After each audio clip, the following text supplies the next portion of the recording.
ਹੁਣ ਅਸੀਂ ਜਿਹੜਾ ਟॉपिक कर रहे हैं ਇਹਦਾ नाम है स्ट्रैगलिंग या फिर रेंज दी एक्चुअली ये स्ट्रैगलिंग है तो इसलिए रेंज स्ट्रैगलिंग ਜਿਹੜਾ ਇਹਨੂੰ ਵੀ ਬੋਲਦੇ ਨੇ। तो इट इज़ फाउंड दैट ਜਿਹੜੇ ਆਈਡੈਂਟੀਕਲ ਚਾਰਜ ਪਾਰਟੀਕਲਸ ਨੇ ਭਾਵੇਂ ਕਿ ਸਾਰੇ ਹੀ ਇਨੀਸ਼ੀਅਲ ਕਾਈਨੈਟਿਕ એનર્ਜੀ ਨੂੰ ਪ੍ਰੋਸੈਸ ਕਰਦੇ ਨੇ, ਭਾਵੇਂ ਸਭ ਦੀ ਜਿਹੜੀ ਕਾਈਨੈਟਿਕ એનર્ਜੀ ਹੈ ਉਹ ਸੇਮ ਹੋਵੇ, ਬਟ ਫਿਰ ਵੀ ਜਿਹੜੀ ਉਹਨਾਂ ਦੀ ਰੇਂਜ ਹੈ ਉਹ ਸੇਮ नहीं ਹੁੰਦੀ। ठीक है, तो there is always a distribution of ranges, मतलब किसी की रेंज ज़्यादा हो सकती है, किसी की घट हो सकती है within a small interval time and around some average value जिन्हों असी एवरेज रेंज जड़ा वा वो बोलते हैं। तो इस तरह के नाल जो असी उन्होंने ग्राफ जिमें सपोज असी प्लॉट करते हैं, this is a range from the source, और ये इस तरह नाल जिहड़ी है स्ट्रैगलिंग जी हो जाती है इस पॉइंट के उपर, मतलब there is some fluctuation in the range. तो इस तरह की जी स्मॉल वेरीएशन है उन्होंने स्ट्रैगलिंग या फिर रेंज स्ट्रैगलिंग बोलते हैं।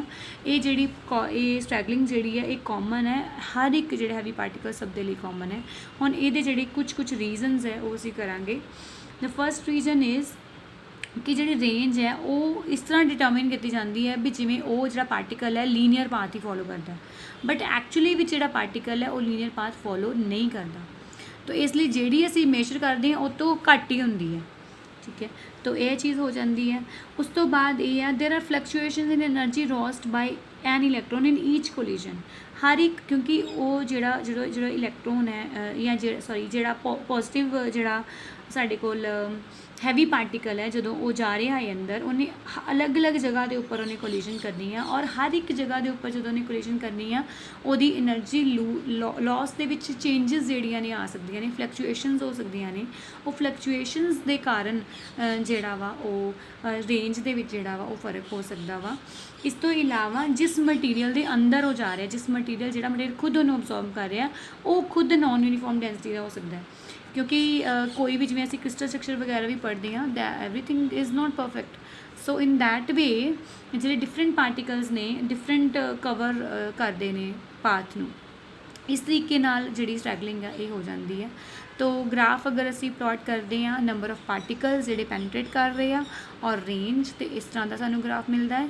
तो किसी कॉन्सटेंट डिस्टेंस तक आर तक हैगे आ जिहड़े कि सारे ही जिहड़े आंदे ने पार्टिकल्स। ठीक है, और फिर हौली हौली जिहड़े नंबर ऑफ पार्टिकल्स घटने शुरू हो जाते हैं और जीरो पार्टिकल जिहड़ा वो एंड तक है, मतलब इस रेंज तक भी कोई ना कोई जिहड़ा पार्टिकल सीगा वो हैगा सी उस टाइम तक।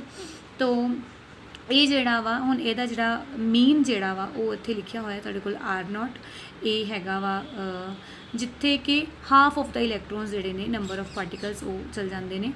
तो नंबर ऑफ पार्टिकल्स का बिल्कुल तुसीं हाफ कर दो, और हाफ वे तुसीं जदों उन्होंने स्ट्रेट लाइन ड्रॉ करोगे तो जिथे कट करेगा उस जिहड़ा R0 है इनू असीं बोलते हैं मीन रेंज।